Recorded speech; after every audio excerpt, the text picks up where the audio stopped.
I will sing right after. You know one is singing. We're far away, right? The problem is he's a better singer than I am. That's how bad I am. Well, you know, the ballpark race, everybody stand and sing the anthem. The guy points to me. Yeah, I call this special meeting order. Clerk call roll. Mayor Kane. Here. Commissioner Warren. Here. Commissioner Mabry. Here. Commissioner Swanson. Here. Commissioner Querom. Here. And join me in the pledge of allegiance, please. I pledge allegiance to the flag of the United States of America and to the republic for which it stands, one nation under God, indivisible, with liberty and justice for all.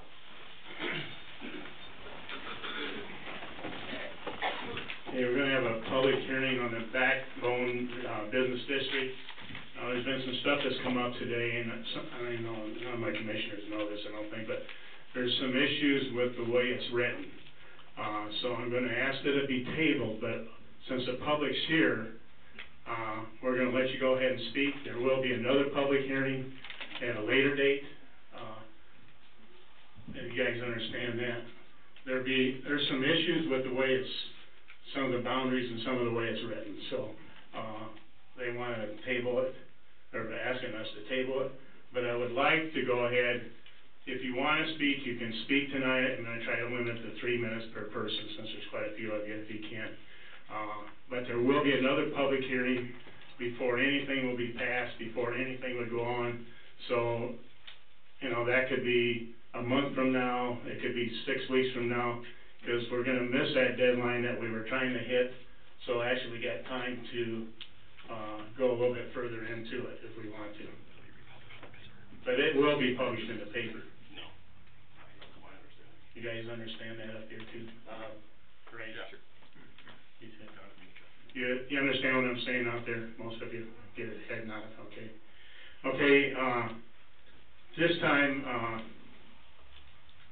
I guess I would ask to, should I table that first, you think, and then ask? The I think I'd hit the hearing first, Keith. Okay, we'll go ahead, and I have to ask my legal advice on that. We'll go ahead and have the hearing. You don't have to state your address or anything when you get up there. I don't want that understood. But if you want to make a comment, you can. Please try to hold to 3 minutes if it's on the same thing. But like I said before, there will be another public hearing, and that will be posted, and that'll be down the road because the date that we were pushing for is not going to make it now without doing it tonight. And I think that's probably the best way to do it is table it and move on. So I'm going to open it up for discussion. If anyone wants to get up and make a comment, yeah, you sure can. Would you mind switching the mic towards you? Sure. So we can hear you. There we go. Tricia Schaefer. Oh, is it on? Yep. Yes. You're okay. Okay. All right. Tricia Schaefer, the closet treasurer since 2013, closet manager for 4 years, member for 6 years of the board, and a past board president. I've been appointed to officially represent the Princeton Closet's Board of Directors here this evening concerning the business district proposal. The closet has been in business here in Princeton since 1968. It has resided at its current location since 2003, and it's been a 501c3 nonprofit organization since 2004. In the last 12 years, the closet has given back $1,352,500 to local organizations, including funding the Princeton Ministerial Association, fully funding, and paying the annual rent and utilities for the Bureau County Food Pantry. On February 11th, city representatives asked the closet board president to meet concerning the business district. 2 board members and 1 spouse attended said meeting. The plan was communicated, and when the attending board members said they could not make an official comment to approve or not approve without bringing the matter to the closet board, which is also the Church Women United board, which their meeting was on March 3rd, they were told that it wouldn't matter, that there was no need. Our one officer did state that our customers will notice 1%. The closet's mission in large part is to support those in need of material goods at a cost that is fair to each individual, and to give back to our community to further support those programs that are helping others in need. The closet has a large percent of repeat customers, and yes, because a few of them are looking for a great find. but the majorities of these are out of necessity. The demographic we serve can't afford retail stores. On Fridays and Saturdays, we offer a basket full of wearables for a discounted price. But what the community does not see is that we also gift over 600 clothing baskets per year, as well as aiding schools, churches, and community organizations with supplies for outreach free of charge. The impact on the closet's customers and our surrounding community is immense. Losing customers would equate into fewer people served, less outreach to the needy, and a reduced amount of donated funds to other valuable organizations in our Princeton community. It would have been our wish that our city council would have considered the fact that 1 out of 4 or 6 of the businesses collecting this 1% tax is a 501c3 non-for-profit organization. The Closet Church Women United Board is not against economic development, but encourages this council not to pursue the business district plan, but rather find a better solution, one that is fair and inclusive to all of Princeton's businesses, so that together we can redevelop or develop our dilapidated business areas.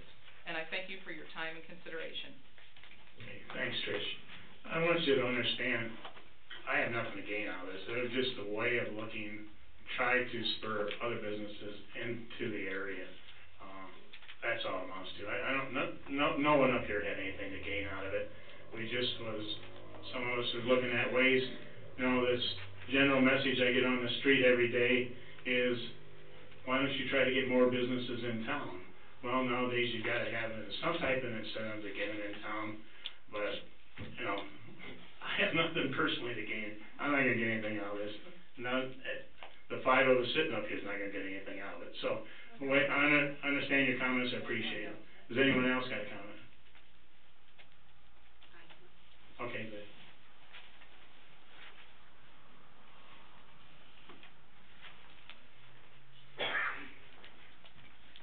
I'm not speaking as a representative of either Church Women United or the Closet, but my husband and I are both volunteers there, and I was active as a board member and president, and when we bought the building and moved there. Pardon me? I believe it was someone behind you that said something. They're saying louder, but That's my okay. husband. Okay, then you don't have to. As long as you're in that mic, that's all I care about. Well, I'd like to thank the mayor and the council members for serving. You're serving willingly, and we appreciate it. There isn't everybody that will do that. Bill and I wrote letters to the mayor and Ray Swanson and Bob Warren, and a letter to the editor. By the way, they changed 4 things in my letter. If I had misinformation in that letter, I apologize, but it came from the March 19th issue of the Bureau County Republican that says business district passes with split vote, and it goes on to explain that it was voted on and passed. And so I think maybe if that's not true, it should be refuted in the paper. The first part is, Jeff, you want to explain, John, you want to explain to Jeff what it was actually voted on was to go ahead with it, to move forward. That's the reason why we're having this. Was going to have a real hearing tonight and vote on it, but since some issues, but that's what it meant. It didn't mean that, and I think I had heard that some people thought the tax went into effect immediately and all this and that. No, it's got to go through a lot of process before it gets in. It should be I think you can see that on tonight's bit. agenda. If you were to go further forward, there are at least 2 more actions that are going to have to be taken. But this says the ordinance implements a 1% increase, and it says the ordinance was passed. So that's what I was going by when I wrote the letters. So I apologize for that. We do feel, I'm speaking for my husband and myself, that this district is discriminatory. And we feel that any tax assessed on a small area to help one business in that area is discriminatory. and that's what it amounts to. We happen to have been here through some other transactions, and we know that's the case. The proposed use of funds from a special tax is discriminating.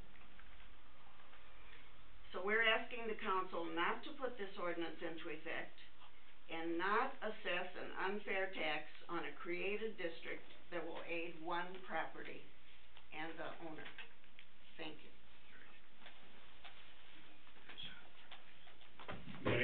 Okay, I'm gonna clear one thing up on that. If, say, Ozzy, I see you sitting back there, I'm not picking on you, I just see you back there. If you wanted to update the Apple restaurant, he would be able to apply for them funds too. It just doesn't go to that building, to that developer. Say the Closet wanted to put their own dock in or do something, they can apply for them funds also, is the way this is set up. So it's not just for the one developer, it's for everyone that's in that district. If TSC needed something and wanted to apply for it, they could do that too. But I know that's what the paper says and that's the way it reads, but it's kind of misleading in there, and if I'm wrong, will you correct me? No, I think you're correct. Because I understand where you would get that, and that's understandable, but it is for anyone in that district. Okay, any other person got a comment? Yeah.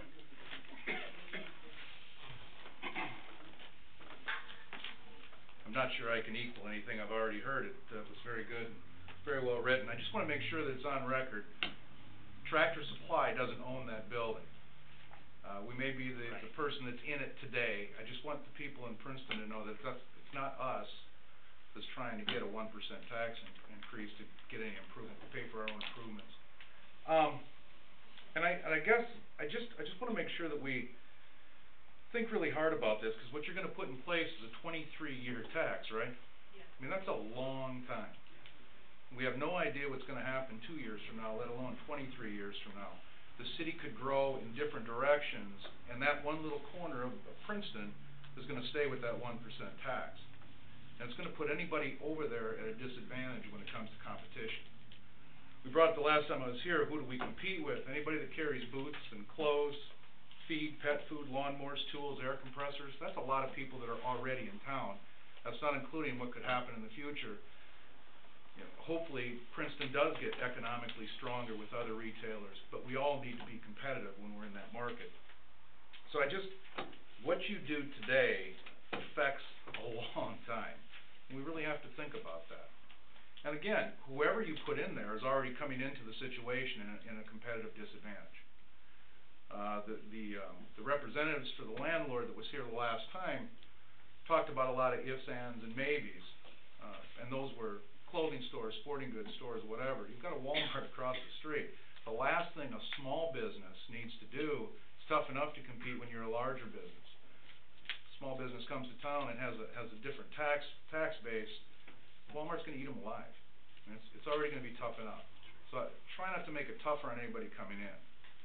The answer, I don't think, is a tax increase in that little market. No matter whether you can tap into it for helping your own business out today or not, it's not going to equal the loss of business that could come in there in the future. That's all I've got. Any other comments? I'd like to say something. Good evening. This isn't in particular. I do need your name. Yes. I didn't hear you. I'm Geraldine Woodleaf. I live in Princeton, been here for 26 years. I just wanted to make mention of some of the things that I have learned during the last few weeks from our leaders. We have to stay on the agenda. We cannot go off the agenda items. Okay. That's to do with the public hearing. Thank you. Okay. Yes.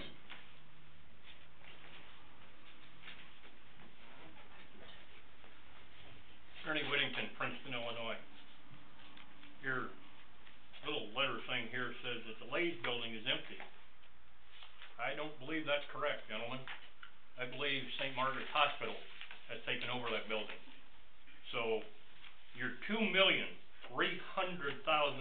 is for one building. that belongs to a billion-dollar company. No, it doesn't. Excuse me? It does not belong to Walmart. Who does it belong to then, sir? It belongs to the family-owned businesses in Kansas City. Same difference, sir. No, it's not Walmart at all. It's not owned by Walmart. Then why isn't it public record, sir? Well, it's never has been owned by Walmart. Walmart's only leased that building. From their own corporation? No, it's not. Okay.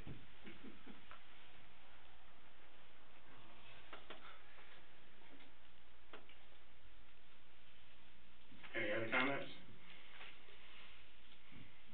Anyone up here wanna make a comment? I'd like to make a comment.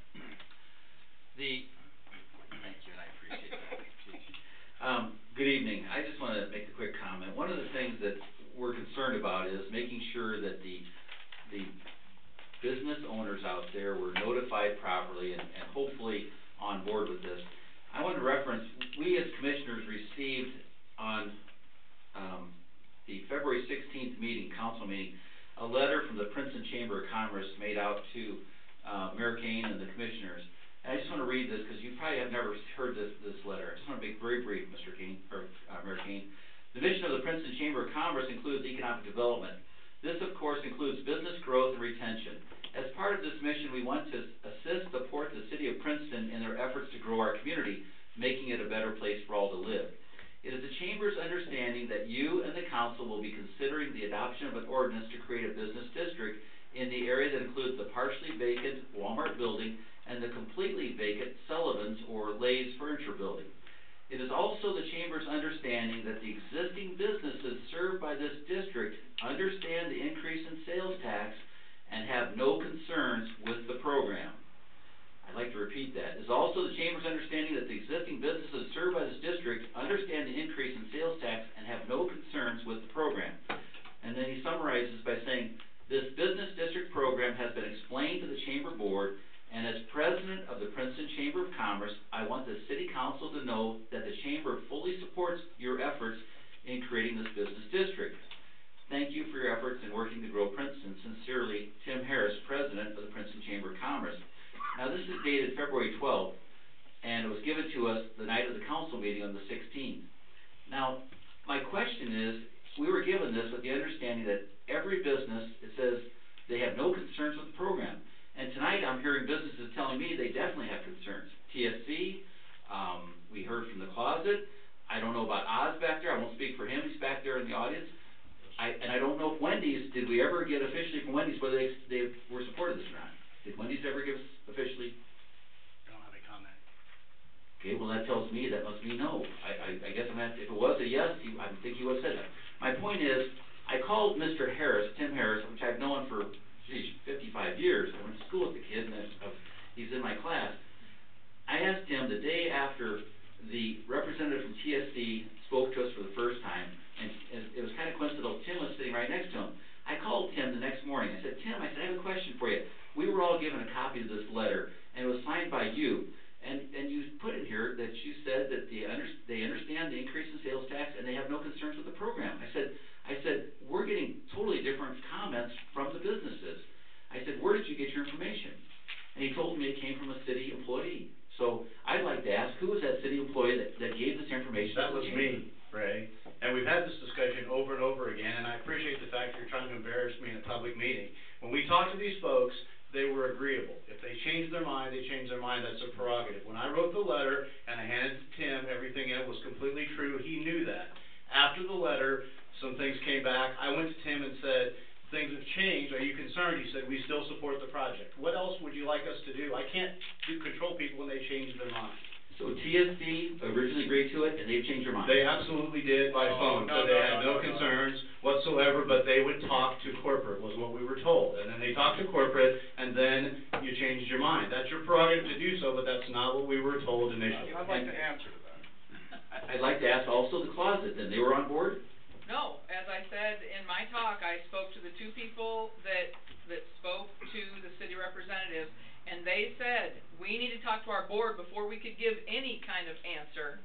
Almost the same situation. They had to go to corporate, we had to go to our board, and they were told, there's no need to go to your board, we don't need that. I was contacted. None of that was conveyed back to me.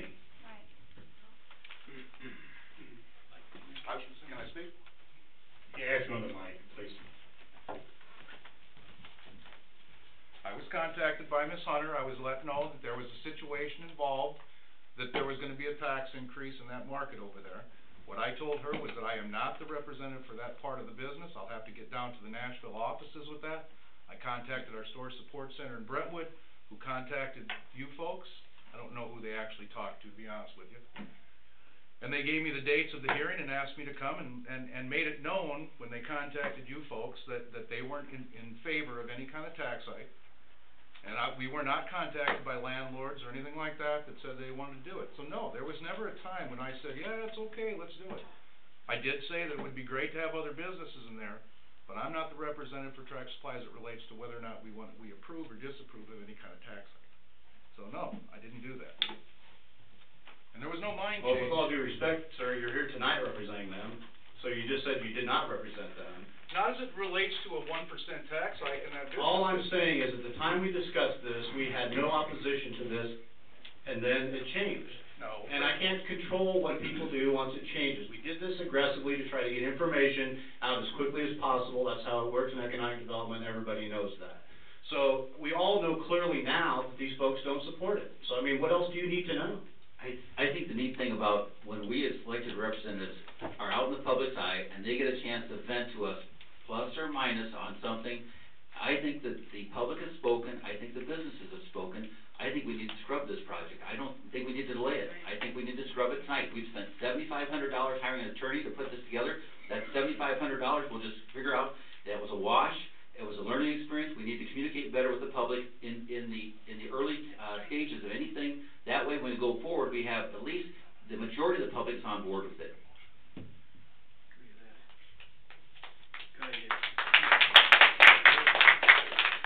I'd like to add a couple of comments, and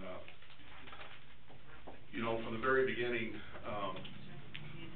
you know, I'm going to support what Ray said, because a lot of what Ray said is accurate. It's accurate from my position as well. I don't like the way this was handled by the city.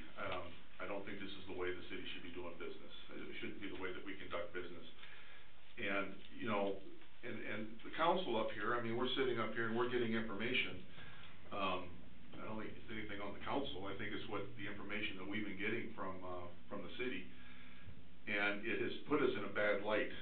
I've talked to, you know, the Closet. I've talked to another business. I mean, we were told initially that everybody again was on board with this and nobody had a problem with the tax.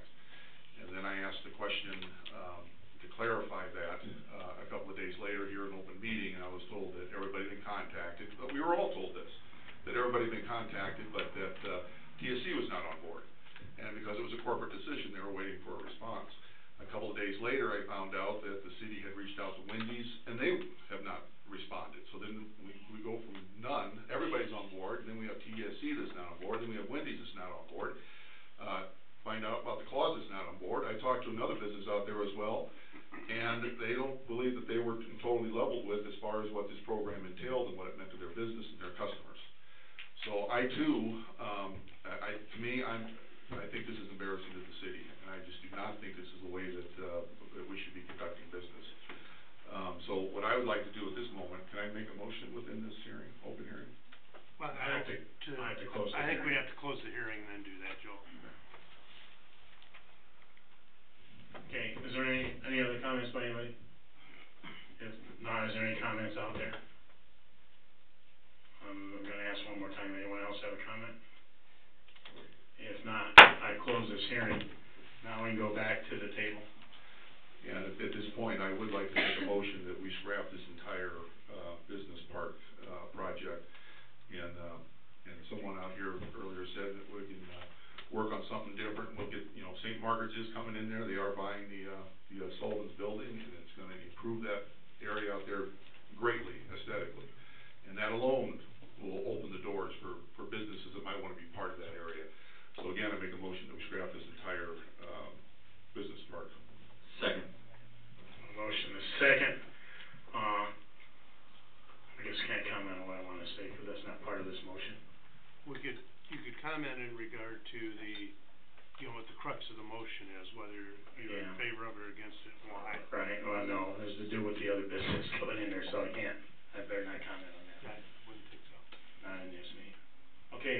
motion is second, any further discussion? Clerk call roll. Commissioner Warren? Yes. Sorry. Yes. Commissioner Mabry? Aye. Commissioner Swanson? Aye. Commissioner Querum? Yes. Mayor Kane? Yes. Okay, I would entertain a motion to adjourn this meeting. I move we adjourn to our next regular meeting on Monday, April 6th at 7 p.m. I'll second that. Motion is second, clerk call roll. Commissioner Warren? Aye. Commissioner Mabry? Aye. Commissioner Swanson? Aye. Commissioner Querum? Aye. Mayor Kane? Aye. This meeting is adjourned.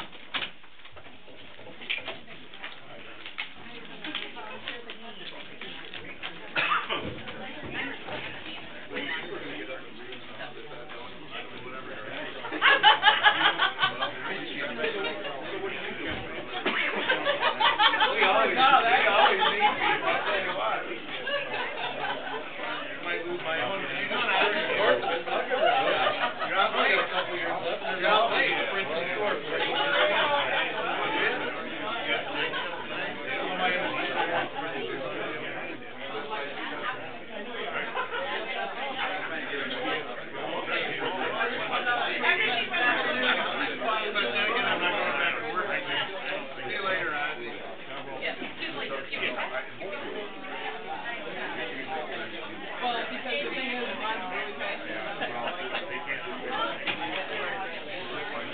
If I would've came